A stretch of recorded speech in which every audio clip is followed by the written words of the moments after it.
Hello there, this is David J.G. Doyle, here today with Robbie Daymond. How are you? Good, I'm good. How are you? Mighty fine. You have a lovely voice. Thank you. It's deeper than I expected. I have people tell me that a lot. People actually compare me to him as well. So. Says my cameraman. Alright, so tell us a little bit about yourself, Robbie. Where'd you grow up? Oh, I grew up in a little town outside of St. Louis, Missouri, and it's a great place to grow up, a better place to leave. And then I went out west after doing some summer stock, got my bachelor's degree, my master's degree, and ended up in Los Angeles, where I'm a full-time voiceover actor for the last 8 years. Wonderful. Yeah. But what actually inspired you to become a voice actor? Well, it's probably because I'm an undercover nerd at heart. I grew up on video games and cartoons and anime as I got a little bit older, and I knew I wanted to continue to be an actor and wanted to get into that form of the medium and put my head down and went after it. That's wonderful. And where's that music coming from? I don't know. What is it? I've been here. We have this mystery music that's coming from the heavens. Mystery music. Can't be me. Well, it'll just be ambiance. Indeed. Now then, did you ever expect... I forgot one of my fan questions. It'll come back to me. But look, it's right there. You've got a cheat sheet. Oh, yes. Use it. I do. Use your cheat sheet. Yes. Ah, yes. In Breadwinners, that's it. Okay. In Breadwinners, you were over a dozen characters. Yes. Have you had any difficulty keeping the characters separate? Well, here's something fun, is that when you go in and do those characters, they keep a reference for you and they play it before you do it. So if you ever have to do it again, you've got a little frame of reference for them to just punch up and use. So thankfully I don't have to memorize every character that I played. Yeah, I get a little sample of it. That's great. Can you just give us a few samples, just out of fun stuff? Oh, sure. Well, my character Sway Sway is a version of my own character, and he's just a little bit more higher pitched and a little more fun. And then, that show, see, that's why they have the references. You're putting me on the spot. I played a whispery voice, talking tacos and messengers. I can't even name them all. No, I play one of Badoose's fans, so he's kind of like a bro, and he's way down here in his voice, real big and cartoony, bro. And a bunch of others, and I'll save the rest for work. I want to hear you do Shaggy now. Shaggy? I've been told I have to develop a good Shaggy, but I just can't do it. I can't do it. I don't know, Scoob. Not the best. I'll have to practice. Like zoinks, man. You're better than me. Yeah, I don't know. Like we gotta do this, Scoob. Is that what this interview's going to be? Is all of us doing impressions? No, but more about your own interpretation now rather than impressions. You're now the new voice of Tuxedo Mask, Yes. aren't you? Yes, I am. Did you ever watch Sailor Moon before, or...? A little bit, yeah. I had some friends show it to me in college, probably on some old bootleg DVD. Yeah. So when I got asked to audition for it, I just sort of did my research and got cast, and here we are.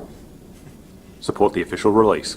It's true. Bootlegging is bad, kids. Yes, indeed. And now, one big thing that you're in right now, which was recently released in Australia, at least on PlayStation 4, thanks Japan, that would be Final Fantasy Type 0. Yes, that's correct. I play Kurasame. He's the leader of Type 0. I get to smack the kids a little bit around and send them on their missions. And I grew up on Final Fantasy, so it was really awesome to be a part of that. So, yeah. So were you a fan of Final Fantasy before, did you say? I was. Final Fantasy X is one of my all-time favorites. Objectively, I know 7's the best, but I like 10 quite a bit. Fair enough. I keep going back and forth between 7 and 6. It's just not fair. It's really not. Both pretty great. Yeah, 9's disgustingly underrated. Yes, but now moving on, the next fan question. Yes. Your first professional gig was on The Golden Pond. On Golden Pond, Yes. the play. Yeah, you were about 10, weren't you? About 10 years old. Yeah, that's some good research. Yeah. It was a play I was in, I won't tell you how many years ago, because you never divulge your age in Los Angeles. But yeah, it was the first play I ever did, and it was at a local professional community type theater, and I was hooked ever since. Yeah. That's great. What has been your most rewarding experience from your career thus far? Oh, meeting the fans at cons, and that's not a pandering answer. We spend all day locked in a box, so I love the artistic part of it. That's the most personally rewarding, but meeting the fans is the most instant gratification that you have, because they've all been really, really neat to meet.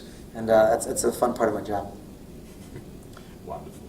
And what advice would you give someone who wants to go into the career choice that you're in? You have to love it, because it's not easy, and it's a long road, and it's just like any other job. You have to work your tail off at it, and you got to be sure that you love it, because it's full of rejection and heartbreak.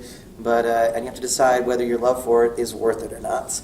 And go take a class, go do some community theater, go do it on Golden Pond, and decide if you even like acting or if you're any good at it. And if you are, then you can make the choice of how far you want to take it. Wonderful. Now then, how much time do we have left? Start wrapping up.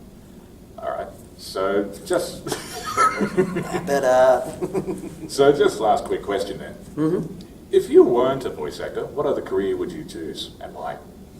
Oh boy, I suppose I had options.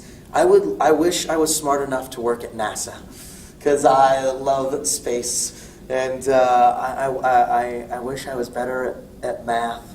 I would definitely would like to see the inner workings of landing a probe on an asteroid, or how Hubble works, or how to keep a meat sack like us alive in the depths of space. Yeah, I'm a big space nerd. So yeah, I don't know. I'd probably be happy sweeping the floors. Well, hey, if Howard can do it, I have a few Big Bang Theory fans who are probably going to kill me for that right now. Hey, it's okay. We all have inside jokes. All right, man. All right, thank you. What's your name again? David. David. It was a pleasure. It was an absolute pleasure with you too, Robbie. Nice to meet you. Nice to meet you too. Cheers. David J.G. Doyle on Voice Actor Magazine, signing off and thanking you.